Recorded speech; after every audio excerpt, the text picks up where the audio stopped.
Hey, what's up everybody? Mika Chavala hapa. Tunarudi tena katika kipindi chetu kizuri kabisa, The Deep Talk. Nipo hapa na mrembo wetu.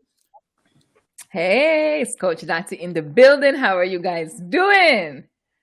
Come on somebody, we're doing good, Lakini si hivyo tu, niko hapa na ndugu yetu ambaye ana melemeta leo, bwana Kilahagas we. Do you mind to introduce yourself, Kilahagas? It's good to see you, man. Look at you. Good. Paul Justin, I'm here now. Welcome back to the Deep Talk, your SNS. Yeah. Paul, mpaka leo alianza introduction ameanza hivi, you know. I like the spirit, Paul.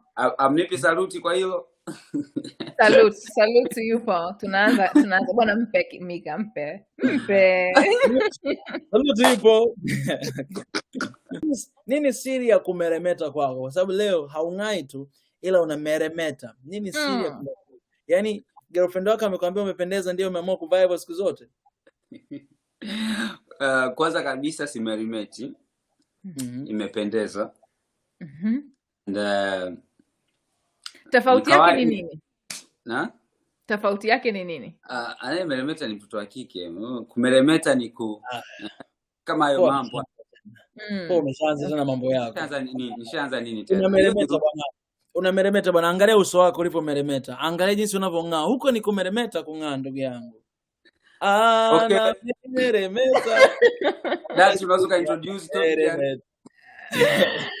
Topic Dati, it's good to see you, Dati. How are you, Dati? I'm fine, thank you. I'm fine. I'm excited about today's topic. Nilikuwa naitaka today's topic because I'm Yui, you guys. I'm Yui. I'm here to tell you guys today. I'm excited.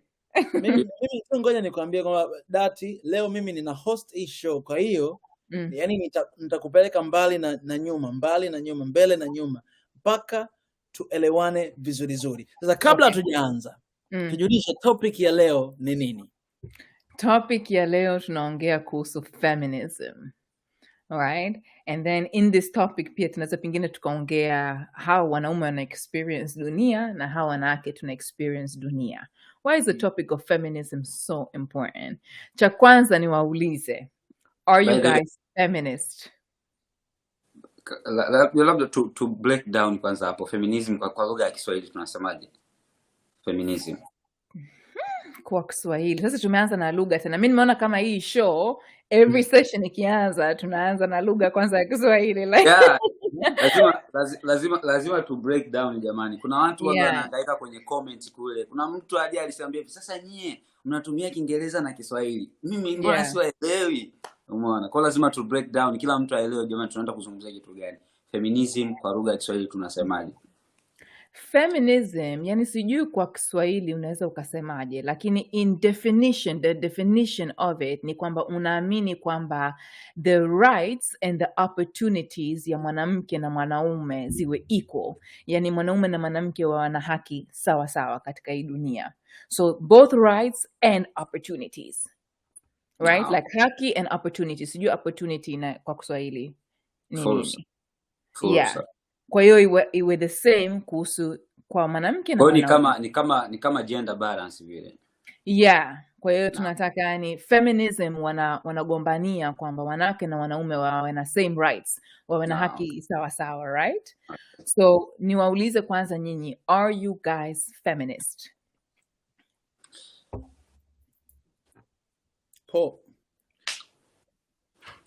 Yeah. Wow, it's the silence for me, you guys. It's the silence for me. Tumetoka kuongelea betrayal the last episode. I feel the betrayal at an all-time high.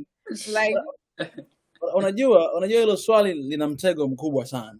Kwa nini nasema hivyo? Kwa sababu Paul ameshasema ni feminist. Salute to Paul. I give you that one. I give you double salute, Paul. Mimi sitaki nijibu haraka kwa sababu maana ya feminism these days imekuwa very spoiled. Umeona? Yani maana yake hii maana ambayo umeisema Dati ni maana ambayo yani hata mtu akipinga mimi namshangaa kwamba kwa nini unapinga. Kama feminism ni kuwa na haki sawa kati ya mwanaume na mwanamke, yani kwamba kama mimi naweza kuwa rais, wewe unaweza kuwa rais pia. Kama mimi naweza kubeba kokoto na zege, na wewe unabeba kokoto na zege, kwa sababu inaenda pande zote mbili.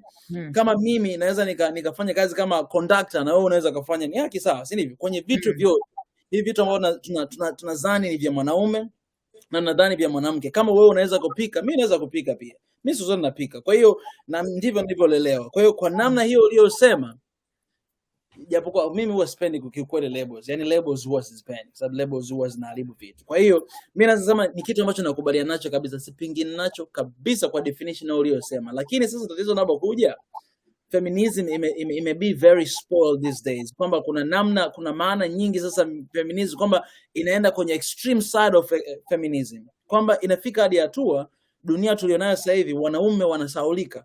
Ndio huu ni ulimwengu ambao unasema si wa wanaume hivi na hivi, lakini tunafika kwenye hatua ambapo kila conference, kuna conference, thousands of conferences that are empowering women, thousands of summits za women, si organizations za women, za women. Inafika hadi hatua wanaume wamesaulika. Sasa ulimwengu unabadilika, yani ulimwengu umegeuzwa, umekuwa sasa wanawake, na huko ndiko ninakoelekea, afu wanaume tunawasahau. Sasa kuna danger inatokea ya wale watoto wetu ambao wanakuwa kwenye yani they don't have anything, ila wanakuwa kwenye dunia ambayo inaonekana kwamba it cares so much a lot about empowering women, influencing women, na put women on the map.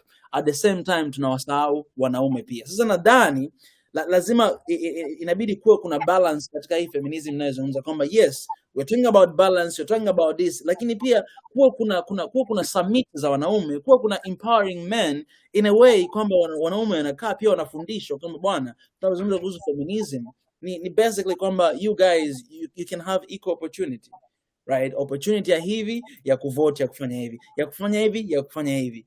Japokuwa ukishakuja kwenye vitu kwa mfano vya give birth, ni vitu ambavyo wanaume hatuwezi kuwa navyo. Kwa hiyo kuna gaps zitakuwepo yani hapo mbele. Lakini hiyo ndio ambayo mimi huwa inanipa shida kidogo sasa hivi ninavyotazama sana kwa upande wa wanawake na feminism, na pia kwa upande wa wanaume. Yaani naona kama yani wanaume wanasaulika, na tusipokaa sawa tutakuja kuwa tuna dunia ambayo sasa imegeuzwa upande wa pili. Baadaye tena tutaanza kuwa tunazungumza kuhusu jambo la empowering men at the same time.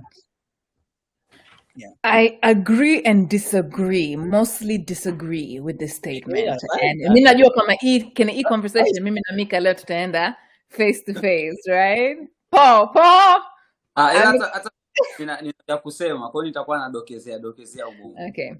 Why nikwambie why na disagree na his statement, right?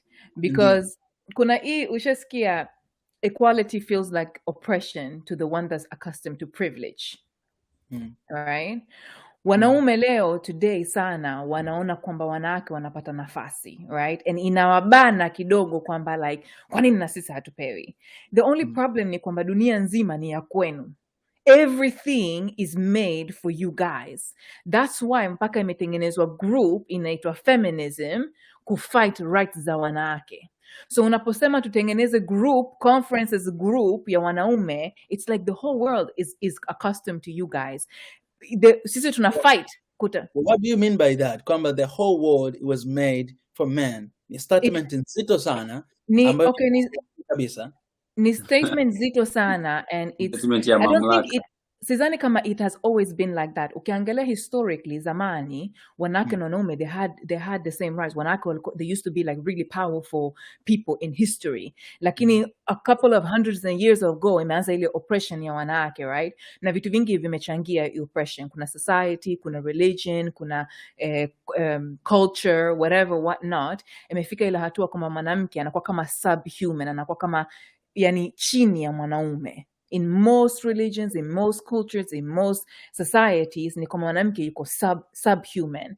Now this is a very problematic thing to think, because actually mwanamke ndo anazalisha dunia. Mwanamke ndo anafanya dunia ina spin. Kwa hiyo kumfanya mwanamke subhuman ni anafanya na mwanaume.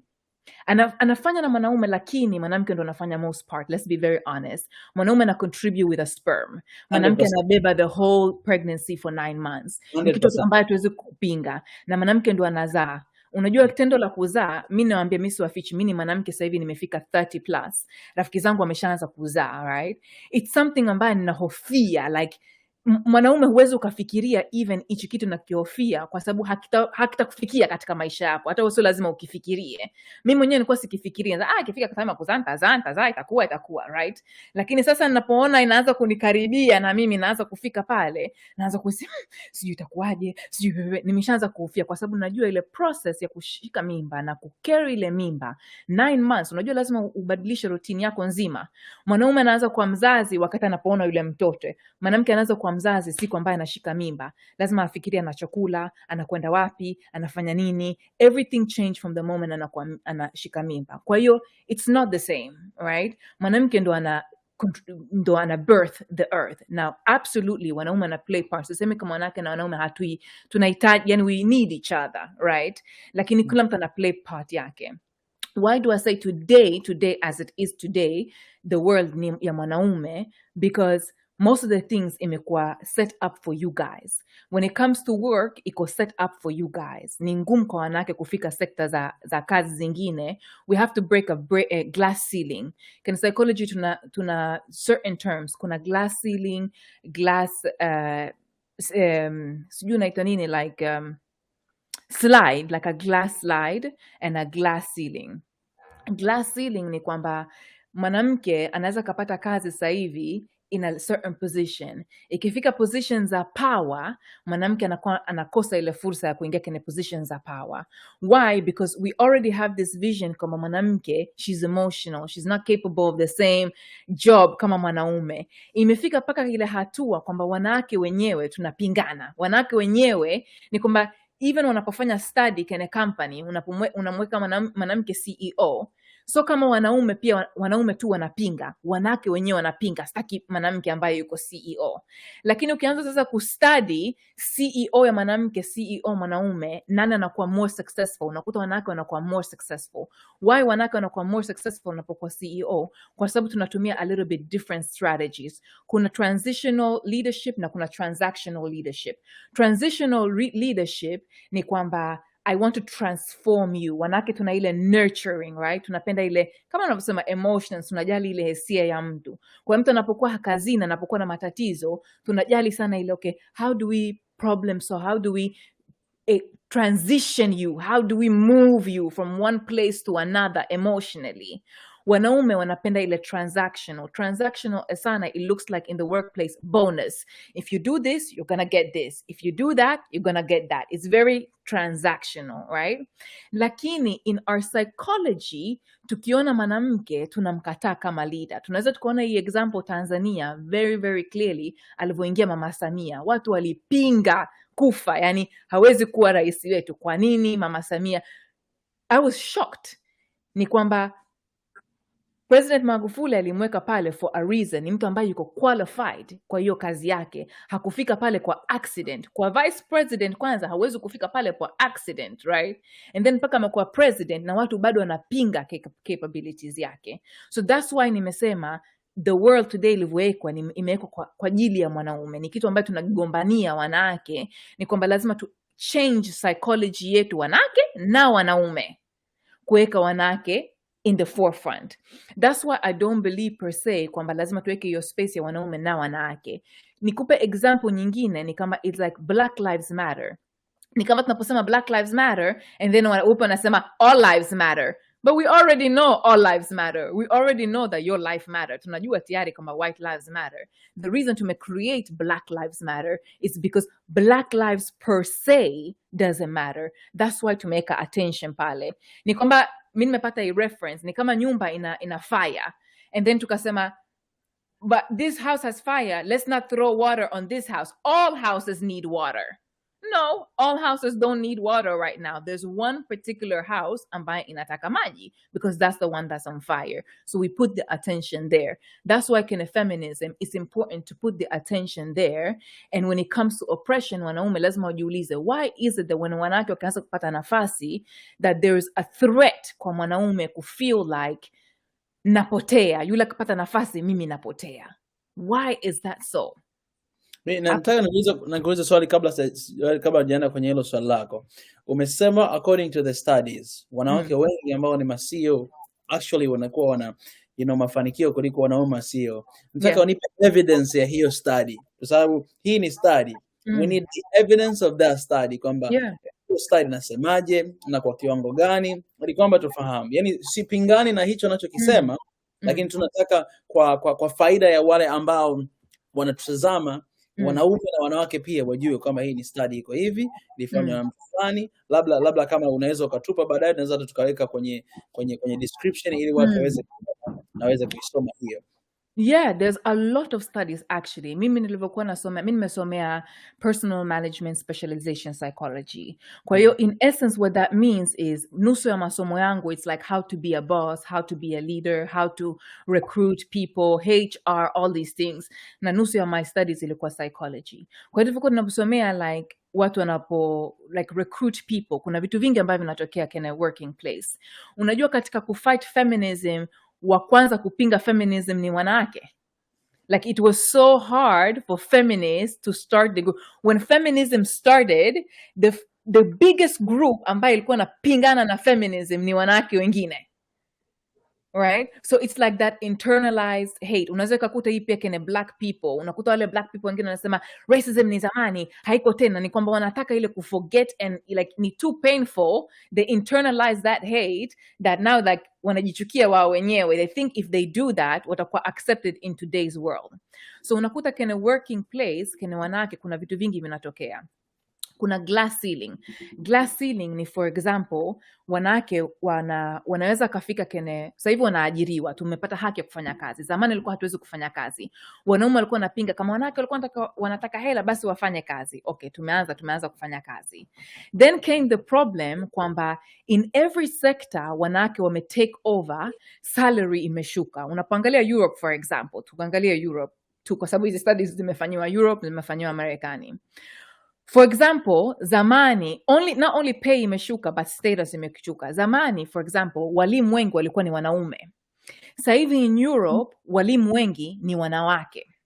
Immediately, wanawake walipoanza ku take over this sector kwanza lose status. Zamani walimu ilikuwa status kama kwa daktari, yani mwalimu alikuwa somebody prestige. All of a sudden, walimu in Europe, it's like, it's not a prestige, what do we call it, title. So kama ni title kubwa, right? So already the social status of the work imeshuka. Zamani pay ya mwalimu ilikuwa very high, pay ya mwalimu imeshuka. Kwa hiyo meanza kufanya studies kuangalia every sector wanawake waki take over ile sector, status inashuka na pay pia inashuka. Now, okay, tukiangalia studies ambaye bado iko male dominated lakini wanawake wako, this is the things that they find. One, kwamba kuna glass ceiling. Inamaanisha kwamba wanawake wanaweza kaajiriwa in middle level, even in middle management level. Wanaweza kuwa manager, middle management level. Lakini highest management level, kuna like a ceiling there. Wanasema glass ceiling, ku break through ni very, very hard kwa wanawake. It's like one in very, very many ndo wana break a ceiling. And when they break that ceiling, ukiangalia report, like when they make report on the leadership, unakuta both wanawake na wanaume wanasema, I don't trust this leadership. I don't trust the sauti yake. Ukisikia sauti ya mwanaume na sauti ya mwanamke, mwanaume wana automatic trust, ni kama wana ile authority. Mwanamke akiongea is like a little bit of doubt. Na kweli hichi kitu, you know, that's what they found. And not only from men, wamekuta this from men and women. Now wamekuta strategy in this for women. For example, women ambao wana break glass ceiling, strategy yao inaweza ikawa kama wanakuwa hawajichanganyi sana na wanawake wengine, because it's almost like hao wanawake pia ambao wanakuwa CEO, in order kuwa accepted wanaanza kuwa male, wanaanza kuwa dominant, kuonesha kwamba mimi pia ninaweza kwa mwanaume. They take over that energy. So this is one thing that happens. Another thing that happens, ukikuta mwanaume anaingia kena female dominated company, for example nurses, unakuta siku hizi nursing wako wanawake sana, so wanaume tena. So nursing, ukikuta nurse anaingia mwanaume, kuna kitu inaitwa elevator, like glass elevator. Inamaanisha kwamba mwanaume anapanda automatically. So mwanaume akiingia kwenye group ya wanawake, nursing group, automatically wanakuwa wanampromote kwa maybe manager ya your group ya wanawake, even though he hasn't been in this group for a long time, even though he's not the most qualified member in this group. lakini because he's a man anapata ile glass elevator, right? So these are the things that they're studying. Glass slippery ni kwamba they also studied that wanawake, they're often giving the CEO position in corporates, in these 500 Fortune corporates, wakati company is going down. Wakati wanaona kwamba tunaanza kufail, that's when they put women there. So these are many studies ambaye ziko out there ambaye zinafananisha yani how wanawake na wanaume wanachukuliwa. And I think this has nothing to do with the ability ama the talent of wanawake, but it has something to do with our vision and our knowledge and our yani tulivyojifunza kwamba wanawake wako hivi, wanaume wako hivi. So automatically tukiona wanawake, we don't give them the same authority and the same respect kama wanaume. Yeah. Labda mimi umezungumza hapo kitu kizuri sana, though umesema utatofautiana na bro. Leo naungana na brother wangu hapo. So I'm sorry that today I'm going It's okay. It's okay. I expect you guys to be men, you know. So now you're misusing that word. I'm just messing with you guys. Defending yourself. Now she's defending herself. No. I'm ready for you guys. I'm ready for you guys. Wewe toa point yako, alafu na mimi pia nitakuja kutoa point zangu. Madini, kuna madini mengi. Kuna kitu ambacho bro so kwamba alipinga mwanzoni kwamba hii swala la feminism ni kwamba sasa hivi ni kama vile limepitiliza yani limekuwa too much, yani kama kiasi kwamba hadi sisi wanaume nowadays ni kama vile like kiuhalisia ni kwamba mimi silipingi ile swala la feminism, ni kitu kizuri sana ambacho mimi ndo maana muda ule nimesema kwamba 100% na agree, lakini swala la feminism haliji kuondoa ule uhalisia wa mwanaume na mwanamke. Mwanaume atazidi kuwa mwanaume na mwanamke atazidi kuwa mwanamke. Sasa kinachofanyika nowadays ni kwamba wanawake katika kupambania hizi nafasi, au hata sisi wanaume katika kuwapambania wanawake kwenye hizi position ya kuwa na haki sawa, wamekuja kujisahau kabisa wao ni wakina nani. Ni tofauti na sisi wanaume. Sisi wanaume okay, tuko katika hii position, lakini haijawahi kutufanya tukajisahau kama sisi ni wakina nani. Responsibility zetu ni wakina nani. Nowadays okay fine. Mwanamke upo ndani, umeoana. Wewe ni mwanaume umemuoa mwanamke. Mwanaume anataka kumake pesa, mwanamke anataka kumake pesa.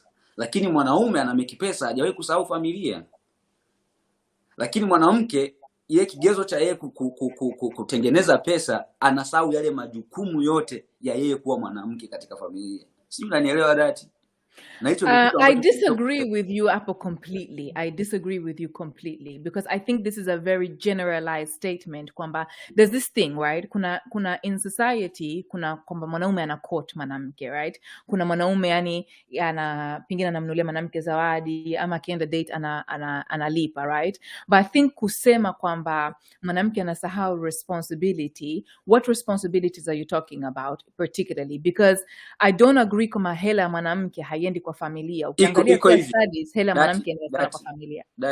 Nakumbuka hii conversation tulishawahi kuwa nayo Swahili Nation, na mtu ambaye alikuwa tukatosapotiana sana alikuwa ni Mwendatezi, my brother.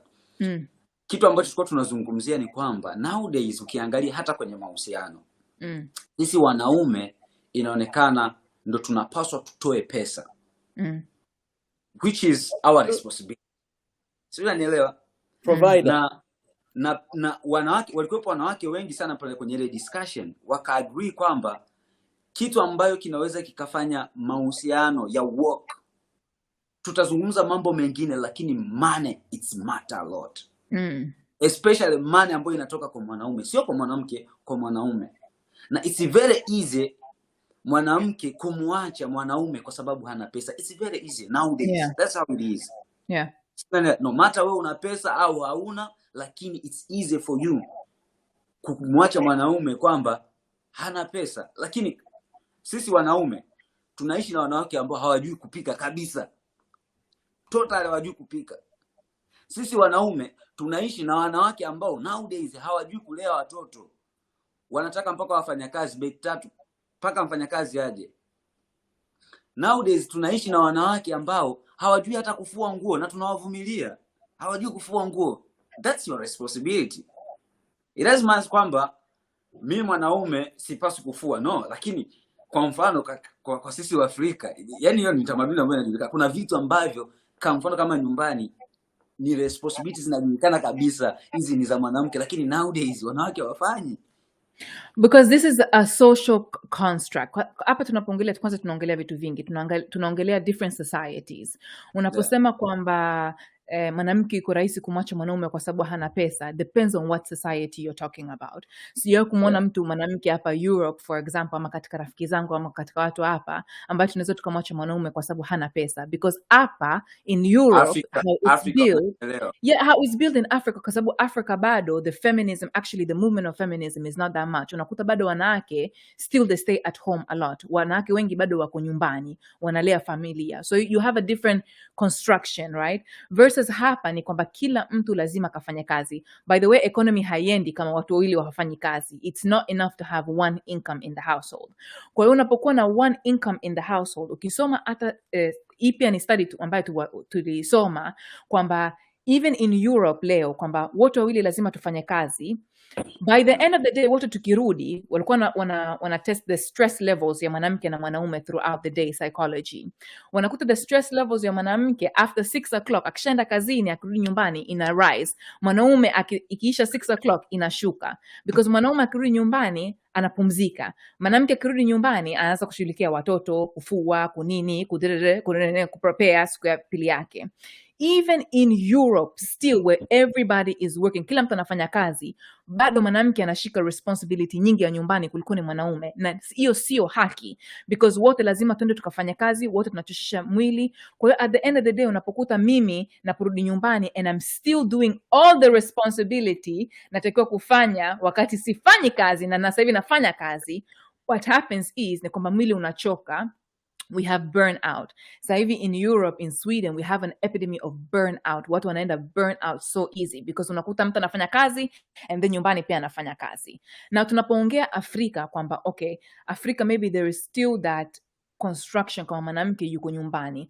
Unapokuwa uko nyumbani, this has nothing to do per se with mwanamke au mwanaume. That has to do with family and keeping the family together and keeping the family rolling and keeping the family to its best function, right? So unapoongea best function, maana kama mmoja yuko nyumbani, whether ni mwanamke au mwanaume, lazima achukue responsibility ya nyumbani, na yule ambaye yuko kazini lazima achukue responsibility ya finances. I agree with you 100% on that, because we have to keep the family going. So how do we do this? Lakini huwezi kusema eti mama amke asubuhi aende sokoni akafanya vitu vyote and then arudi nyumbani afue nguo zako because construction imesema hivyo, Afrika tuko hivyo. No, lazima tubadilike because wanawake pia wanachoka. Kuna kitu kinaitwa customs, norms and traditions. We cannot change them. Yani dati hatuwezi tukazichange them no matter what, kwa sababu hiyo ni kishafika kwenye hiyo hatua inaonyesha kwamba tuna welcome ideas nyingine za kigeni ambazo wao wanataka I mean ipo sehemu zao wanataka iwepo na kwetu. In reality wanawake na wanaume tumeumbwa tofauti. Mwanamke ndio atachukua watoto miezi 9.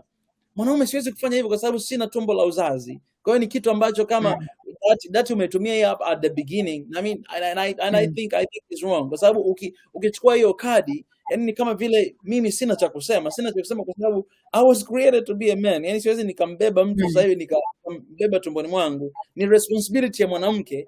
Kwa hiyo kwenye jambo hilo kuna vitu vingine ambavyo ni responsibility ya mwanaume. Responsibility ya mwanaume, mimi mwanamke wangu anapopata ujauzito na kuwa pale, anapoenda kliniki inakuwa pale na yeye, anapojifungua niko pale namshika mkono na mtazama nasema mama unafanya kazi nzuri, I love you, bring that baby into life. Responsibility akishazaliwa mtoto, responsibility yangu ni kazi yangu mimi kuhakikisha ile mtoto namlipia, ninamlea, namsaidia mama yangu apate kurecover. Kwa hiyo baada ya kuzaliwa recover, nimsaidie vizuri awe strong, lakini ile mtoto tumlee pamoja. Lakini mimi kama mwanaume najua kwamba mama miezi 9 ameteseka sana, lazima niwepo, lazima nimsaidie.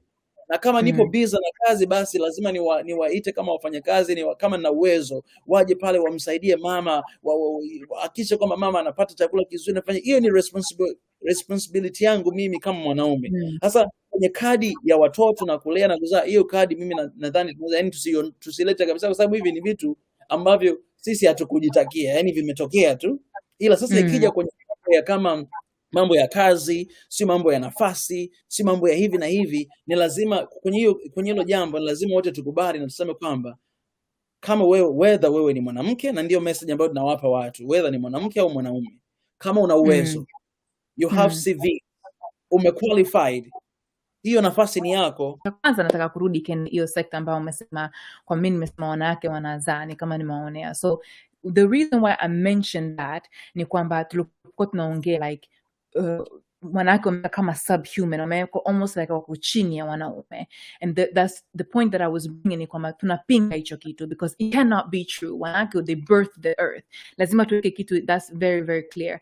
Haimaanishi kwamba wanaume hawana responsibility. We need the sperm to create a baby, that's for a fact. Lakini the second thing, kama ulivyosema, mwanaume yuko na responsibility hapo mwanamke anaposhika mimba. Let's be very clear. Waulizeni wanawake, majority of wanawake, wanaume ambao wanachukua responsibility mwanamke anayoshika mimba, it's very very very very thin. Na so Afrika tu, even in Europe. Na it's not only wanaume ambao uko nao nje, hata mume wako ambaye uko naye kwenye ndoa. This is something very very common. I'm gonna okay, go ahead. No, yeah, go ahead. I just want to point out that. So kwa hiyo unayosema hiyo dati, pia kumbuka, kwa mfano mimi naweza ngatoa mfano kabisa. Baba yangu mimi alikuwa hivyo. Yaani mama yangu mimi nilikaa na baba, nilikaa kwanza na mama, nikamuuliza mama, kuna vitu gani ambavyo uliumizwa sana wakati upo mdogo? Na samani sana sema hii hapa kwenye wazi. Ila nikaa naye nikamuuliza. Nikaenda na kwa baba, tofauti kabisa. Nikakaa naye nikamuuliza, mambo gani kwenye ndoa yenu vilikuumiza sana kipindi hicho? Niwauliza wote, nikapata majibu. Mwisho wa siku na mzee ni mzee ambaye alikuwa hayuko pale, yani mama alikuwa anateseka sana watoto kufanya hivi na hivi, wakati anajifunga anafanya hivi na hivi na hivi. Na ilimuuma sana. Ilimuuma sana kwa sababu alihisi kama hakuna, ndio kama hivi naozungumza kama wanaume hawapo pale. Nilipoenda kumsikiliza mzee, nilimuonea huruma. Nilionea huruma wote kwa sababu ya hii sababu moja. Huyu mzee wa watu alikuwa anafanya kazi 2-3 kutafuta pesa, kwa sababu anaona watoto wamekuja, hana chochote cha kufanya. Huyu mzee alikuwa anahangaika, anatoka asubuhi anaenda kuhangaika kutafuta pesa, anarudi usiku wa manane amechoka, kwa sababu kazi alizokuwa anazifanya huko zilikuwa ni za hatarishi.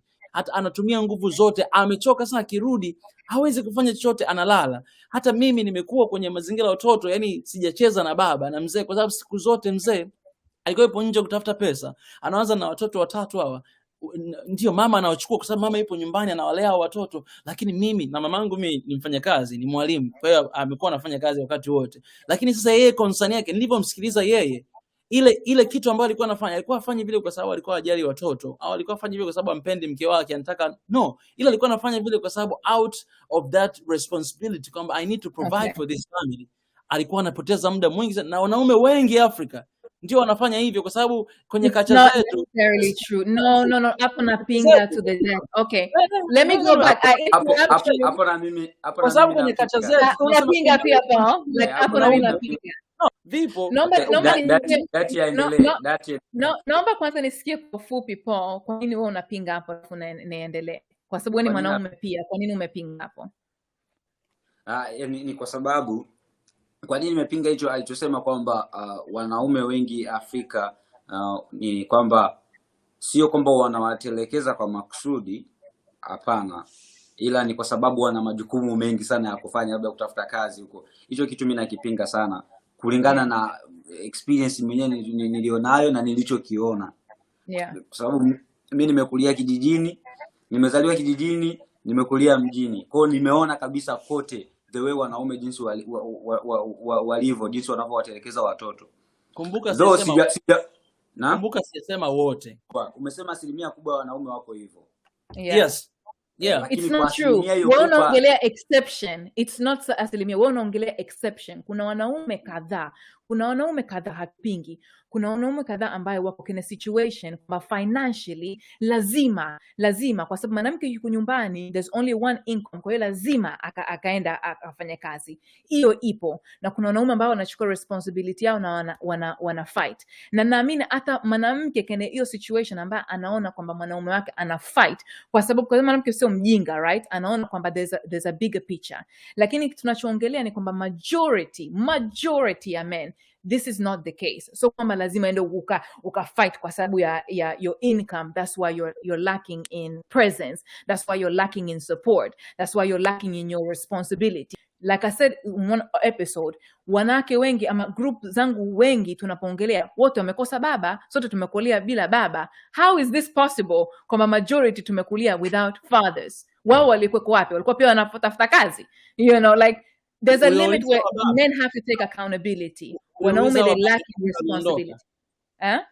Hawa baba ambao waliondoka, kwa sababu hiyo ndio point yangu. Sio kwamba tu wale ambao wanafanya kazi, ila tatizo ni kwamba sasa hivi tuna generalize kwamba tunasema kwa mfano hivi tunasema kwamba wanaume wengi wanaondoka. Ndio wanaume wengi hawapo. Yaani hiyo sikatai, nakubali.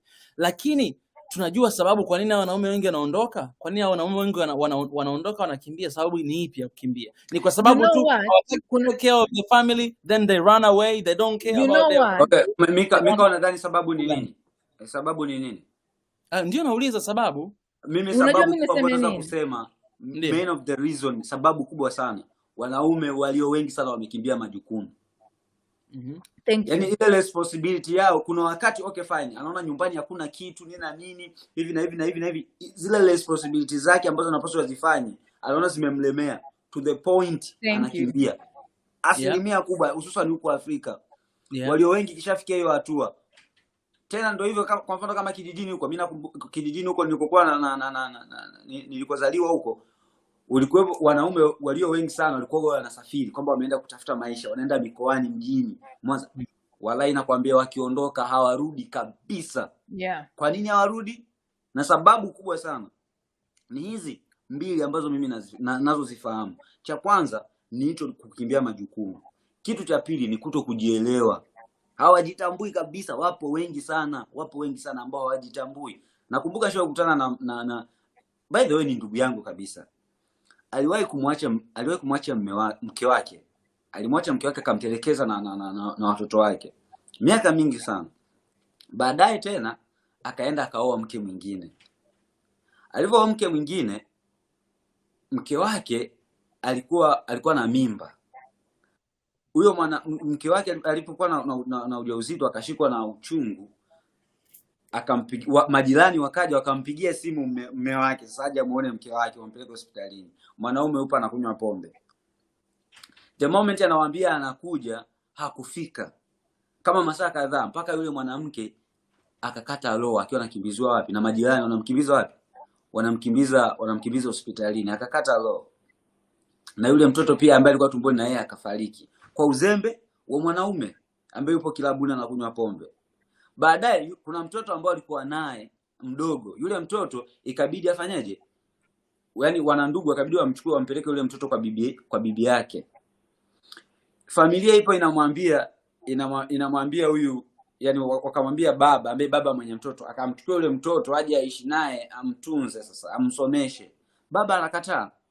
Anambia sina pesa. Mtoto kabisa aliyemzaa anambia sina pesa. Alafu wale wazee wa kule walikuwa wanahitaji sio pesa, sio shingapi, sio 200,000, sio 100,000. Mzee wa watu anakataa. Anakuambia mimi sina pesa. Na hiyo ndio mentality ya wanaume walio wengi sana. Wanazaa, wanawapeleka watoto kwa bibi zao. Wanazalisha, wanawapeleka watoto kwa bibi zao. Wanaume walio wengi Afrika, tena especially Tanzania. Asa po unataka mwanaume akae na mtoto wake, alafu masaa 12 yupo nyumbani anafanya kazi. Yeye mtoto atakaa na nani nyumbani? Bora hata hiyo. Sababu kubwa ni kwamba hana uwezo wa kumpeleka shule, hana uwezo wa kumpa chakula. Ni bora hata awe anaishi naye, au ni bora awe anaishi hata kwa bibi yake na anamhudumia. Lakini anaishi kwa bibi na amhudumii. Mimi kwa kweli sioni shida sana kwa yule mtu ambaye anampeleka mtoto wake kwa bibi, kwa sababu nafahamu malezi ya bibi ni mazuri. Huyu mtu kama hana uwezo, sikiliza, huyu mtu kama hana uwezo, umeshasema huyu mtu ni mlevi. ngoja nimalize po, ngoja nimalize, usinibishie bwana. Wewe umesema ya kwako, ngoja na mimi nimalize. Huyu mtu ni mlevi po, analewa. Huyu mtu anaweza akaja hata kumuua huyu mtoto. Huyu mtoto hayuko salama nyumbani, na unafahamu wazee wetu huku wale ambao wanalewa huwa wanawapiga wake zao, wanawapiga watoto. Anaweza akawadhuru. Sasa huyu mtu kama ni mlevi na anajua ni shida yangu, siwezi nikaacha ulevi. Kwa nini asimpeleke mtoto kwa bibi yake ili ndio tunaongelea Mika. Tunaongelea kwamba hicho tunachokizungumzia Mika. No, this is exactly his point. His point is kama hana uwezo wa kumlea mtoto, kwa nini asimpeleke mtoto sehemu nyingine? Tatizo ni kwamba baba wengi hawana uwezo. Kwa nini hawana uwezo? They're not taking the responsibility. You have to understand when you bring a child to the earth, lazima uchukue responsibility. So this is the problem tunaongelea. Baba wengi hawana uwezo for whatever reason. Mwingine atakwambia hivi, mwingine atasema yeye anafanya kazi, mwingine atakwambia yeye ana majukumu mengi, mwingine atakwambia, lakini ile wanakuwa hawana uwezo. This is something that's wrong. Nakubaliana na wewe, lakini pia mimi ninachosema na niseme hivi jamani, msinione kama mimi mtu mbaya. Nakubaliana na wanaume wanaokimbia. Yaani si watetei hao watu, lakini najitahidi ku bring perspective, another perspective ya wanaume ambao mimi binafsi pia nimeongea nao na nimeona, nimekulia. Kwa mfano nimetoa perspective ya baba yangu ambayo ni hiyo percentage ndogo kama ndio nafahamu, lakini percentage nyingine ya wanaume ambao hao wanakimbia, wengine kwa vile ambavyo nimesikia dati, wewe utanisaidia, wengine wanajua kabisa kwamba kwa mfano kuna ile yani unaona kwamba mambo yametokea, umempiga mtu amepata ujauzito, haukutegemea, mwanaume hauko tayari, unaanza kuogopa, you're freaking out. Unajua kwamba unajua kaza unamuona mwanamke, unajua she is brighter than yani she deserve, yani mimi kuwepo pale ni kama tunaharibu, yani sina uwezo wa kufanya chochote. Kama umeona wewe huwezi kufa pale, then don't have sex. Don't have sex, right? Kama wewe umeona huwezi kutake responsibility, usicheke about me. I'm so serious. No, hiyo sio reality that. Yani ukisema ni reality, you know why? Inafika ile hatua like every human being lazima achukue responsibility, right? Mimi naweza nikwambia mfano mmoja ni kwamba wanaume wengine wanasema, wanaume wengi wanasema mimi siwezi kuwa na mtoto wangu because mama anani stress, mama wa watoto anani stress. This is excuses because siku ambaye wewe umeamua kukaa na mwanamke na kulala na mwanamke, unajua kabisa kuna risk. Kuna risk gani? Kuna risk ya ugonjwa, kuna risk ya kushika mimba. So already ukijua kama kuna risk ya kushika mimba, anytime unapoenda kulala na mtu, lazima ujue huyu mtu anaweza kashika mimba yangu. Kweli naweza nikalea mtoto na huyu mtu? Kweli nataka kuwa kwenye hiyo situation na huyu mtu? It's called being an adult. It's called being a grown up. Lazima tuwe na consequence thinking, right? Okay, katika hii pia kwa grown up kuna human being, kuna kwa binadamu tunakosea, tunafanya vitu hatufikiri, and then inakuja consequences moja ni tumezaa mtoto. Okay, ukifika kwenye hiyo hatua lazima uchukue responsibility. Huwezi kusema ati mama anani stress, au sikuweza, au sikuwa na muda, au nilikuwa nafanya kazi. Haijulishi, kwa sababu binadamu amefika na anahitaji mapenzi ya mama na baba. Haijulishi the circumstances. Baba lazima agombanie haki yake na mama lazima agombanie haki yake. Lakini unakuta mama anachukua majukumu mengi, baba na kwepa. Ngoja nikuulize swali hapo. Sasa utatofautishaje na yule mwanamke ambaye anapata ujauzito na anatoa? Nasikia anatoa, she runs away from the responsibility from what I see. So umepata, usifanye mapenzi, ila umepata afu unaenda toa. Na mwanaume ambaye anakuja kurealize, subia na kuhusu dati swali. Na mwanaume ambaye anakuja kurealize kwamba nimempa mimba huyu binti, alafu anakimbia, anatoroka kwa whatever reason, yani whatever reason, ana skip the responsibility, anakimbia. Hizi situation kwa sababu hizi naota kama ni watu wawili tofauti, jinsia mbili tofauti, lakini wana deal na hii whatever unaweza kusema crisis or blessing in a different ways. Kwa hiyo utaizungumziaje? No, huwezi ukaizungumzia in that way. It's not the different way. You know why it's not the same thing? Kwa sababu kuna vitu viwili. Kwanza ni kwamba mwanaume anaweza kujikinga na mwanamke anaweza kujikinga, right? Mwanaume anaweza kujikinga, the way mwanaume anajikinga ni rubber, use a condom. This is the most bulletproof kwa mwanaume. Wanaume wengi, let's be honest. Nyinyi ndio mnapendaga kuvua hichi kitu. Nyinyi ndio mnapendaga raha, right? So mi naongea tu in general, sisemi specific. In general inakuaga hivyo. Kwa hiyo ukishaamua umefanya hivyo, that means wewe umetoa protection yako. You have no say whatsoever, kwa sababu wewe hutabeba ile mimba kwa miezi 6. Wewe huwezi ukaingia kwenye mwili ya mtu mwingine ukamwambia yule mtu lazima ufanye hivi ama lazima ufanye hivi. Inamaanisha all the responsibility sasa iko kwa yule mwanamke.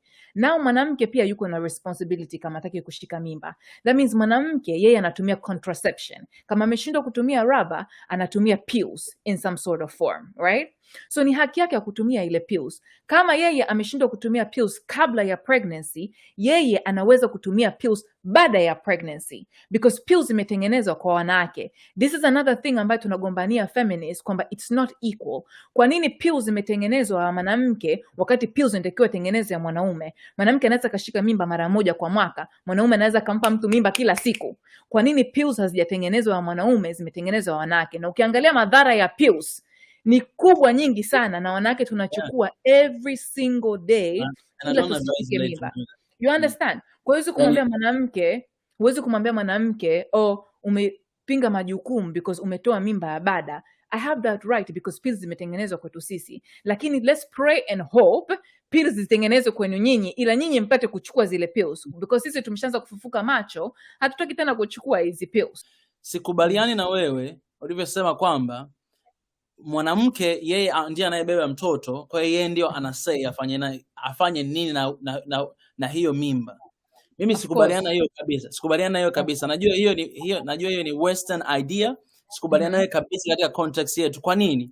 Kwa sababu kama mimi ni mwanaume na nimekupa wewe ujauzito, mimi yule ni mtoto wangu. Chochote ambacho wewe unahitaji kudecide, hata kama ukidecide kutoa, lazima mimi nifahamu, lazima mimi ni agree. Yaani uwezi ukaenda kusema kama huu ni mwili wangu, nimeweka mwenyewe naenda kumtoa. Hapana. Mimi ni baba wa yule mtoto na niko pale, unaamua unataka kumtoa bila maamuzi yangu, mimi unaenda kutoa huku mimi niko pale. No. Huyo ni mtoto wangu. Lazima sisi wote tufanye maamuzi pamoja, kwa sababu yule wakati tunalala pamoja tulikubaliana. Wakati hatutumii sijui kinga ni tulikubaliana. Sasa tumepata mtoto, tunafanyaje sasa? Labda kama mimi ni yani mwanaume ameshatoa ujauzito akimbie kwamba hafahamiki yuko wapi, ameshapotea huko. Sasa hapo sasa wewe utakachofanya, mwanaume hayupo pale, hajatoa taarifa, haonekani chochote. Utakachofanya sasa ni chochote kile ambacho wewe unajisikia unaenda kukifanya na roho yako itakapokuhukumu. Ila kama mimi niko pale, kwa nini mimi nisiwe na say kwa mtoto wangu mimi? Let's be honest here. Kwa sababu this is the thing. Kuwa na say, kila mtu anaweza kuwa na say. Wewe unaweza kuwa na say, mimi naweza kuwa na say, bibi akawa na say. Kila mtu anaweza kuwa na haki yake ya kusema kitu. Bibi anaweza kusema toa, mama akasema eka, wewe ukasema baki nayo. Everybody has a say. Lakini everybody can have a say. Inategemea mwanamke anajaribu kuchukua opinion ya nani. Lakini the final decision ni ya mwanamke. Why? Because Mika, wewe huko pale, wewe hulali na yule mtoto tumboni, wewe amki na yule mtoto tumboni, your whole life doesn't change for 9 months kwa sababu ya yule mtoto. Ni mwanamke life yake ndio ina change kwa sababu ya yule mtoto. Mwanamke ndio lazima adjust maisha yake yote kwa sababu ya yule mtoto. Nevertheless, mtoto anakuwa siku zote ni wa mama. This is also conscious construction, kwamba mtoto mara nyingi analelewa with the mother. Kwa hiyo tunajua mtoto ni wa mama, majukumu sana ni ya mama ya kulea yule mtoto. So yule mwanamke lazima aangalie uwezo wake. Nina uwezo wa kulea huyu mtoto ama sina uwezo wa kulea huyu mtoto. That's how you make the decision. Mimi kama mimi siwezi kumake a decision eti kwa sababu mwanaume ameniambia kana mtoto. Mimi nina guarantee gani kwamba baada ya miaka 2 wewe utakuwa hapa? Mimi nina guarantee gani baada ya miaka 4 wewe utakuwa hapa? Mimi lazima niangalie katika uwezo wangu. Whether wewe uwepo ama uweko, mimi niko na uwezo wa kukaa na huyo mtoto. Naweza kweli kulea huyo mtoto. Then I make my decision. At the end of the day, katika hizi miezi 9, wewe unaweza ukanipapasa ukaniambia pole, lakini maumivu nasikia mwenyewe, mchungu nasikia mwenyewe, katika kuleba kuzaa nazaa mwenyewe. Kwa I don't think mwanaume has so much of a say so. Although you have the right of an opinion, especially kama mko kwenye ndoa, even more so you have a right of an opinion, but your opinion is not final. Dati, mtoto ni wa baba na wa mama. Yaani hiyo inshallah tunapopenda lakini hiyo kauli pia inamkandamiza mwanaume. Kusema mtoto ni wa mama, ndio maana wanaume wengi wanakimbia, wanamwachia mama mtoto. Sio, unanielewa? You know what? Mtoto wako wanakimbia, lakini mtoto sawa, kama mtoto ni wa baba na ndio mwanamke anakuwa na vitu vingi vya kufanya kwa sababu ya tatizo la kimaumbile na vitu kama hivyo, lakini ukikutana na mwanaume ambaye anajua responsibility yake, hauwezi kaniambia mtoto ni wa mama, kwa sababu mwanaume naye ana Absolutely, kama mwanaume yuko na responsibility yake, lakini tunachoongelea ni kwamba majority, tunamongelea the structure ambayo iko leo. Hatusemi hakuna baba out there, hatusemi there is no fathers out there ambayo wako 100% fathers. Mimi nisha kuona, lakini wachache sana ambayo nimekuta baba yuko na same responsibility kama mwanamke. Even hata ukiangalia Europe, kwamba baba anapeleka pingine watoto shule, anachukua watoto shule, anafanya all these little activities kama mama anavyofanya, lakini nakuta kuna sehemu zingine bado mama yuko more on sector. Mama anajua birth, mtoto amezaliwa lini, social security number, jina la mwalimu, jina ya shule, watu wangapi wako ndani ya darasa, rafiki yake best friend wake ni nani, allergies ni ngapi, size yake ya nguo ni size gani. Nakuta baba hata hajui mtoto wake anavaa size gani, kwa sababu hajawahi kumnunulia nguo wala hajawahi like anatoa pengine ile hela sometimes. I'm talking about in general. I'm not saying kwamba hakuna baba out there that take responsibility. Na by all means necessary, I don't encourage kama mtoto awe wa mama. I hope and pray and wish and want and yearn and everything kwamba ifike ile sehemu kwamba tuseme watoto kwanza ni wa everybody, every adult, especially the adult that created the child. Mimi I agree with that, lakini today haiko hivyo. That's for a fact. There's a lot of people ambao wamekulia without a baba. This is for a fact, right? Kuna vitu vingine wewe kama mwanaume ama wewe Paul Onamika hamwezi mkajua, kwa sababu nyinyi sio wanawake, hampitii vitu ambavyo sisi tunapitia. Kuna vitu wanawake tunafikiria, mwanaume hawezi hata kuwaza. Wakati mimi narudi nyumbani, mimi tayari na prepare ufunguo zangu, na prepare simu, niko kwenye training na prepare. Mimi na rafiki yangu juzi tunaporudi nyumbani, tuko tayari tuna prepare. And then tukaanza kucheka kusema, mwanamke jamani, lazima tufanye hii kwa sababu tayari tunajiprotect. Hatujui uko nje kuna nini. Ni kitu mwanaume hawezi hata kawaza. Mimi kianza giza nje, naanza kusita, niende nichukue taxi, nifanye hivi, naanza kuogopa. Kitu ambacho mwanaume hawezi kafikiria. Mwanaume yeye anachoogopa kwenda jela, mimi ninaogopa kila siku nikitoka nje. Ile kubakwa, mimi kila siku naihofia. Kuanzia siku nimezaliwa kama mtoto wa kike. Kwa hiyo kuna vitu vingine wewe Mika unaweza kupinga navyo kwa sababu wewe huvijui na huvipitii. Lakini mimi kama mwanamke naweza nikakwambia, and I say this to say, especially wanaume ambao wako black, naambia chukueni mfano nyie jamani, wanaume ambao mko black mnapinga feminism. Watu weupe wanatuambia racism doesn't exist. Racism ilikuwa zamani. Racism siku hizi nyinyi mnafanya kila kitu imekuwa because I'm black. Mnachukua kila kitu Black Lives Matter. It's too much. Tusiseme kitu tumeshakuwa racist. This is the same thing with feminism. Wanawake wakisema kitu is like, nyinyi kila kitu feminism. Nyinyi mnachukulia feminism kama la. Too much feminism. Lakini the same principle works. You guys don't see where you guys are not being oppressed too. Let the people that are being oppressed tell you what's really happening. So in essence, equality na equity, watu wengi wakifikiria feminism, tukisema wanawake na wanaume wako equal, watu wengi wanafikiria kwamba tunasema wanawake na wanaume is the same thing, kwamba tuna same function duniani. It's not the truth. It's further for the truth. We can never be the same, because biologically, like we said, kuna factors ambazo zinatofautia. Kuna sometimes kwamba, like for example, tunaweza kusema mwanaume, mimi na Paul, tuseme Paul, mimi na wewe pengine tuko size moja kwa height, lakini mimi na wewe tukianza kupigana ngumi, na uhakika kama unaweza ukanishinda ngumi, because the way your bone structure is and the way my bone structure is iko tofauti kutokana na wewe uko mwanaume, mimi ni mwanamke. So we can never be the same in that sense. Wewe hata siku moja uweze ukasema okay, now I'm going to give birth to a baby. Kuna social constructions ambayo biological factors ambayo inatufanya tunakuwa tofauti.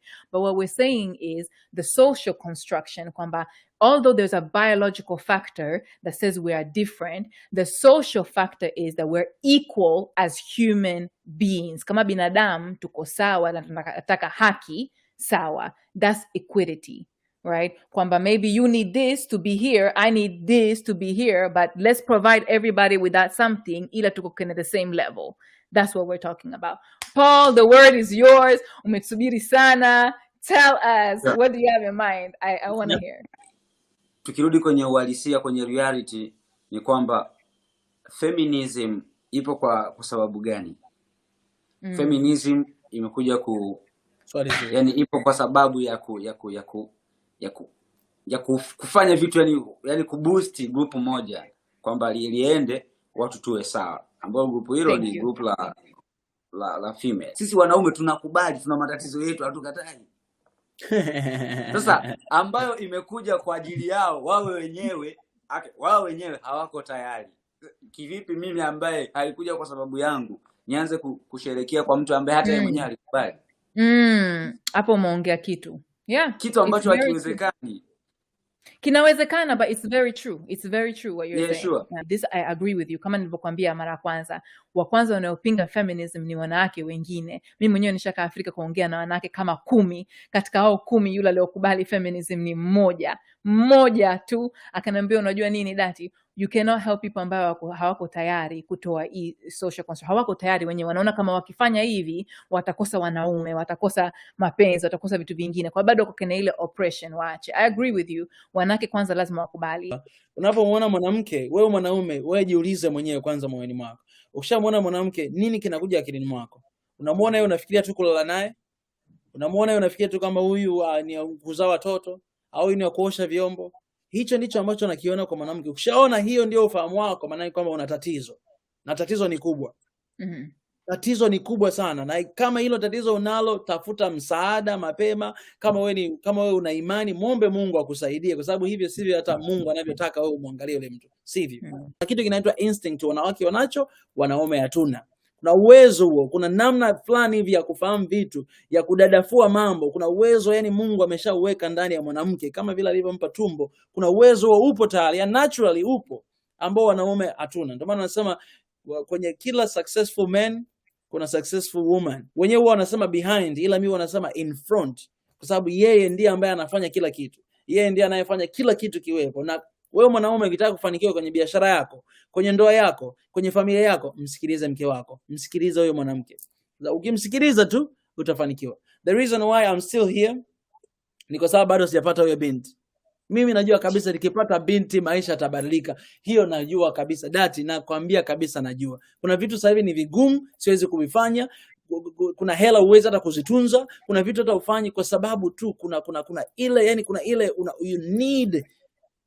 you need, na hiyo lazima tuamke, tufunguke Afrika, tujue kwamba women, they are needed in our companies, in our jobs, in our community. We need their voice. And sikubaliani kabisa tunaosema kwamba they are voiceless.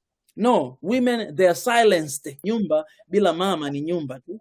It's a house, but na mama inakuwa a home. You understand what I'm saying? The same thing kwenye nchi pia, au kwenye kampuni pia, kwenye nini? Yani kama vile nyumba unavyoona mwanamke akishaingia, ni kuna vitu vinakuwa vimeshabadilika tayari, kwa sababu ni perspective different, ana uwezo tofauti kabisa na sisi wanaume. Sisi wanaume wakati mwingine hatujua hata hii color ni color gani, sio nini, yani tupo tu, ndio maana hata ngozi yetu ngumu. Kumaliza, kwa sababu mwisho wa siku tuwaachie wadau, umeona, watoe maoni yao, pia watoe mawazo yao kwamba wanasemaje katika hili. Lakini kitu cha msingi ambacho nataka niseme kwamba jamani, Dati amekuja hapa akirepresent wanawake, lakini pia akirepresent kile kitu ambacho amekiona, amekuwa ame-experience kwa muda mwingi, na amekiona kama kipo katika jamii, na amekuja hapa kushare na sisi, kushare na kadamnasi, tujifunze. Mimi hivyo, Paul vivyo. Mwisho wa siku sisi zote hapa tuna agree kwamba mwanamke na mwanaume lazima, kulingana na uwezo wao na jitihada zao, lazima wapewe haki sawa katika chochote kile, kama ni mahakamani, kama ni kuwa president of Tanzania. Salute to Mama Samia Hassan Suluhu, salute to her. Come on everybody. Okay, ni wa encourage mabinti ambao wako kule nje. Ukishaenda kuomba kazi, usianze kufikiria kama mimi ni mzuri, ni mseduce boss. Una uwezo. Ule uwezo wako, nakwambia ule uwezo wako ule. Hata kama yule bosi hata kuajiri, unaweza ukaondoka ukaanzisha kampuni na utafanikiwa. Na watakuja hao wanaume utawaajiri, na wengine utawakataa kuja. Umeona? Tusichague njia nyepesi rahisi. Na kwa wanaume, ninyi wanaume ambao hamwajiri watu mpaka mlale nao, mpaka mwatake kimapenzi, mpaka wao wazuri, hamtazami uwezo wao, mnatazama maumbile yao. Mkome, mshindwe na mlege, and get out of here. Amen. Thank you, Mika. Kaka Paul, your last finishing word. What do you have? By the way, my brother, kama vile ameyakomba yote sasa. Ila kikubwa ni hicho. I love you, man. tukianza kirara hiyo. Mbona mjanipa saluti? Mbona mjanipa saluti jamani? Okay, fine, we give you salute. Salute to Mika. I'm on your side. You're my side. Okay, we came full circle. Yeah. Unajua nimezungumza kwa upande wa wanawake kwamba nani wanawake wao wenyewe kwamba wajashtuka, na pia nizungumze katika upande wa wanaume. Kwa wanaume kuna tatizo kubwa sana, especially Afrika. Wanaume asilimia kubwa sana hatuamini katika uwezo wa wanawake. Wanaume walio wengi sana hatuamini katika uwezo wa mwanamke, iwe ni mtoto. Yani wakati mwingine waga na yani hii kitu kama vile nishawahi kufanyaga research kabisa. Wakati mwingine mimi waga naangaliaga hadi vitoto vidogo.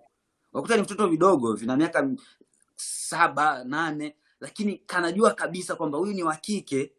Kuna namna fulani unaweza kanajua huyu ni wa kike, hawezi kuliko mimi. Umeona? Kuna wakati mwingine, kuna siku moja niwahi kupita sehemu, nikakuta kuna mtoto wa kiume analia, umeona?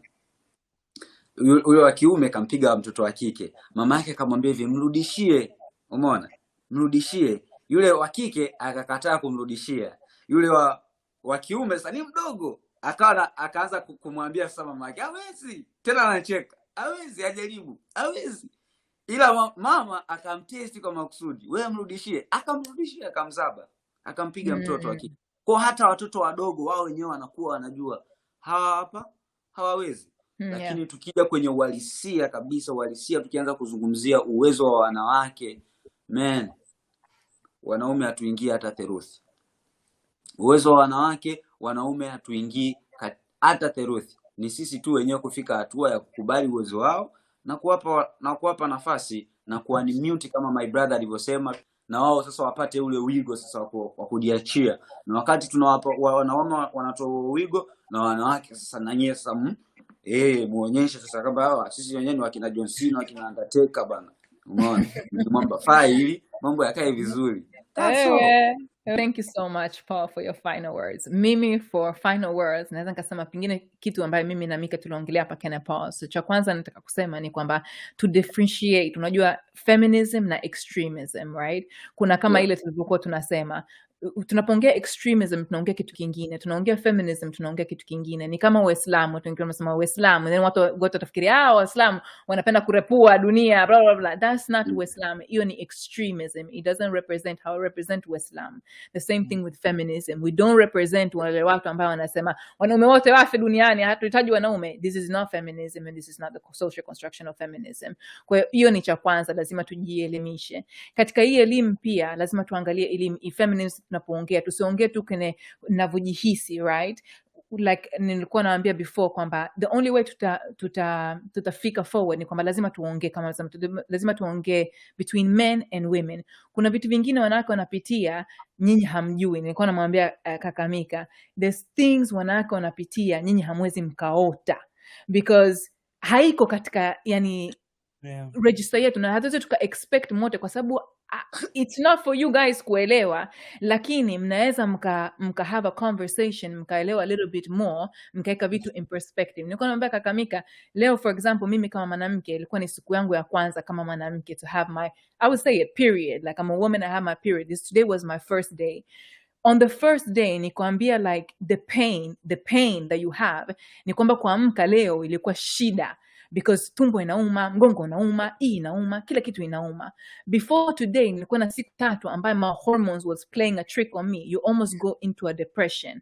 Wanawake wengi tunaye hichi kitu. There's something that we're fighting every single month, lakini still hapo japokuwa nilikuwa na maumivu yote, sio kama eti basi ndo kazi hamna tena, majukumu hamna tena. I still am expected to show up in the world, kuja na kufanya kazi yangu kama mwanaume, and sometimes even more kuliko ni mwanaume, kwa sababu nijionyeshe kwamba na mimi ninaweza, right? I don't get the benefit of the doubt kusema wewe ni mtoto wa kike unapitia hichi na hichi, kwa hiyo ikifika siku yako hii, let's give you the benefit of the doubt because wewe ni mwanamke, let's give you some benefits. We don't get that.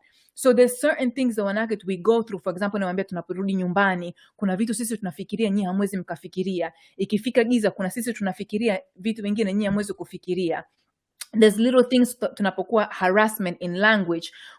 Kuna ile kumtukana mwanamke bila kufikiria, unaweza kama wewe mwenyewe umekaa kama mwanamke. Hiyo ni kama tusi kumwambia mtu umekaa kama mwanamke. Already there, or it is like that. And already there, unaposema ni kwamba mwanamke ni subhuman, mwanamke yuko less than mwanaume, kwa hiyo unamtusi kumwambia ni kama mwanamke. There's little things that happen in our society, lazima tujielimishe. Now why I believe wanaume wanakuwa wana feel kwamba there's oppression. This is the thing. Kila binadamu anataka kuwa seen. Every human being wants to be seen and heard. Kuna vitu wanawake wanapitia nyinyi hamjui, na kuna vitu vingine nyinyi mnapitia sisi hatujui. The only way is to have an open conversation. Kama wewe ni mwanaume, especially kama wewe na mwanaume, you're supposed to open this dialogue, kwa sababu kuna vitu vingi sisi tunapitia kuliko ni nyinyi that are not being put to light. Nenda kwa mwanamke, muulize, what is it the things that you're going through as a woman day to day, in your family, in society, in relationship, in work, in whatever? And then mwanamke, ukishapata hiyo swali na wewe muulize mwanaume, what is it the things that you're going through kama mwanaume ambaye mimi sipitii, ambaye mimi sione kama wewe mwanaume unavyofanya? Only then will we start understanding each other. It's only about everybody wants to be seen, and everybody has the right to be seen. Give each other space, jamani. Let's give each other space. All right, watazamaji, we love you guys. We love you guys. This was a good topic. That is salute to the women. Salute. Yes. To all people around the world. This is for you, my mama. This is for you, my sister. This is for you, for Dati. This is for all women out there. You guys are amazing. Tunawapenda. If you have any comment, please drop your comment. Nataka kusikia comment yenu. What do you guys agree, disagree with? Na nyi wenyewe mna mawazo gani, right? You can find me at Coach Dati. Mika, tunakupata wapi? Mimi utanipata kwenye Instagram, TikTok, Twitter, LinkedIn, Facebook, Mika Chavala, jina hilo hapo. Wewe, Paul, tunakupata wapi? Ma TikTok, ma club nini, ndo nini haya. Mimi mtanipata kwenye Instagram, natumia paul_justin_tz. Wonderful. Thank you guys. We wish you a lovely, lovely week. Na tutakutana tena next week. Bye Love bye. you. Bye. Salute to all of our fans. Salute.